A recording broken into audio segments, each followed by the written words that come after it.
Hello friends, welcome back to sunrise garden. ഞാനിന്ന് വന്നിട്ടുള്ളത് ഒരു ഇൻഫർമേഷൻ നിങ്ങളെ അറിയിക്കാൻ വേണ്ടിയിട്ടാണ്. സംഭവം വേറൊന്നുമല്ല, എനിക്ക് കണ്ടിന്യൂസ് കോൾസും അതുപോലെ വാട്സാപ്പ് മെസ്സേജസും കമൻറ്റ് ബോക്സിലും ഒക്കെ മെസ്സേജസ് വന്നുകൊണ്ടിരിക്കുകയാണ്.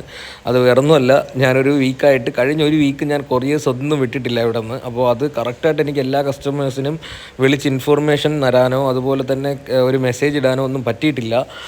മാത്രമല്ല, അതുപോലെ തന്നെ വിളിക്കുന്ന കോളുകൾ എനിക്ക് അറ്റൻഡ് ചെയ്യാൻ പറ്റുന്നില്ല. അതാണ് ഒന്നാമത്തെ പ്രശ്നം. ഒരു കോൾ വന്നു കഴിഞ്ഞ ഉടനെ തൊട്ടടുത്ത കോൾ വരുവാണ്. അതുപോലെ തന്നെ മെസ്സേജസ് ഇങ്ങനെ ഇടുന്ന മെസ്സേജസ് തന്നെ അവർ പിന്നെ റിപ്പീറ്റ് ഇട്ടുകൊണ്ടിരിക്കുവാണ്.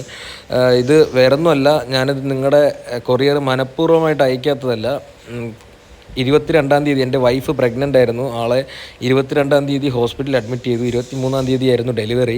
അപ്പോൾ അതിനെ സംബന്ധിച്ച് കുറച്ച് തിരക്കായി പോയതുകൊണ്ടാണ് എനിക്ക് പ്രോപ്പറായിട്ട് മെസ്സേജ് അയക്കാനോ കൊറിയർ അയക്കാനോ ഒന്നും പറ്റാതെ വന്നത്. പെട്ടെന്നാണ് അഡ്മിറ്റ് ചെയ്തത്, വൈഫിനെ ഫാസ്റ്റായിട്ട് അഡ്മിറ്റ് ചെയ്തതാണ്.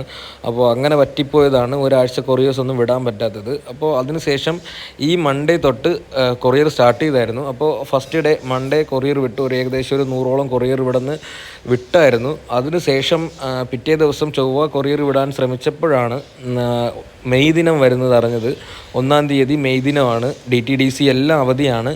നമ്മൾ കൊറിയർ വിട്ട് കഴിഞ്ഞാലും കസ്റ്റമറിൻ്റെ കയ്യിൽ പ്രോപ്പറായിട്ട് പ്ലാൻസ് കിട്ടത്തില്ല. അത് ഹോൾഡ് ആയിട്ടേ വരത്തുള്ളൂ. അതുകൊണ്ട് ചൊവ്വാഴ്ച തൊട്ട് കൊറിയർ വിട്ടിട്ടില്ല. അപ്പോൾ ഇനി നമുക്ക് ശനി ഞായറും വരുന്നുണ്ട്. ഇത് ഞാൻ നിങ്ങളെ പറ്റിച്ചിട്ട് കടന്നു കളയുന്നതൊന്നുമല്ല. നിങ്ങളത് ഈ മെസ്സേജ് അയക്കുന്നവരോടാണ് എനിക്ക് പറയാനുള്ളത്. അതുപോലെ ഈ തുരുതുര കോൾസൊക്കെ ഇടുന്നവരോടാണ് എനിക്ക് നിങ്ങളെ വിളിച്ച് ഇൻഫർമേഷൻ തരാൻ പറ്റാത്തത് എൻ്റെ ഭാഗത്തുള്ള മിസ്റ്റേക്കാണ്. അതിന് റിയലി സോറി.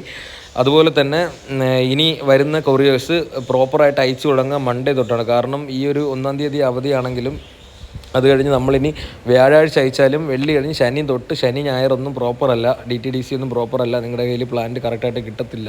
അപ്പോൾ ഈ വരുന്ന മൺഡേ തൊട്ടായിരിക്കും. അയച്ച പ്ലാൻസൊക്കെ നിങ്ങളുടെ കയ്യിൽ ഇപ്പോൾ എത്തിയിട്ടുണ്ടാകും. അതായത് കുറച്ച് പേരുടെ പ്ലാൻസ് അയച്ചിട്ടുണ്ട്, ഈ മൺഡേ അയച്ചിട്ടുണ്ട്. അപ്പോൾ അയച്ചത് നിങ്ങളുടെ കയ്യിൽ കിട്ടുകയാണെന്നുണ്ടെങ്കിൽ ഉടനെ തന്നെ എനിക്ക് വാട്സാപ്പിൽ അതിൻ്റെ ഫോട്ടോസും കാര്യങ്ങളും അയച്ചു തരിക. പ്ലാന്റിൻ്റെ കണ്ടീഷൻ എല്ലാം എന്നെ അറിയിക്കുക. എന്തെങ്കിലും കേടുപാടുണ്ടെന്നുണ്ടെങ്കിൽ ഞാനത് നിങ്ങൾക്ക് റീപ്ലേസ് ചെയ്ത് തരും. അപ്പോൾ അതുപോലെ തന്നെ ഈ വരുന്ന തിങ്കളാഴ്ച തൊട്ടാണ് കൊറിയർ പ്രോപ്പറായിട്ട് അയക്കുന്നത്.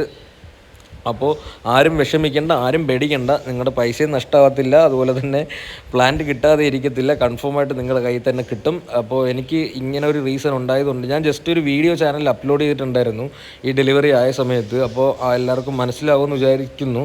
അത് കണ്ടിട്ടുണ്ടെന്ന് ഞാൻ വിശ്വസിക്കുന്നു. ഏകദേശം ചാനലിൽ തന്നെ 10-13,000 പേര് ആ വീഡിയോ കണ്ടിട്ടുണ്ട്. അപ്പോൾ നിങ്ങളൊക്കെ അത് കണ്ടിട്ടുണ്ടെന്ന് ഞാൻ വിശ്വസിക്കുന്നു. അപ്പോൾ ഈ ഒരു റീസൺ കൊണ്ടാണ് അയക്കാൻ പറ്റാത്തത്. നിങ്ങളിൽ നിന്ന് ഇത്തവണത്തേക്ക് ഒന്ന് വെയിറ്റ് ചെയ്യുക. അടുത്ത തവണ തൊട്ട് ലാഗൊന്നും വരാതെ പ്രോപ്പറായിട്ട് 10 വർക്കിംഗ് ഡേയ്സിനുള്ളിൽ തന്നെ സേഫായിട്ട് നിങ്ങളുടെ കയ്യിൽ പ്ലാന്റ് കിട്ടുന്ന രീതിയിൽ അയച്ചു തരും. ഇതുവരെയും ഞാൻ അങ്ങനെ തന്നെയാണ് ചെയ്തുകൊണ്ടിരുന്നത്. എനിക്ക് ഇത്തവണ ഇങ്ങനൊരു ചെറിയൊരു കോംപ്ലിക്കേഷൻ വന്നതുകൊണ്ടാണ് അയക്കാൻ പറ്റാത്തത്. അപ്പോൾ ഇന്നത്തെ വീഡിയോ ഇത്രയേ ഉള്ളൂ. Thank you.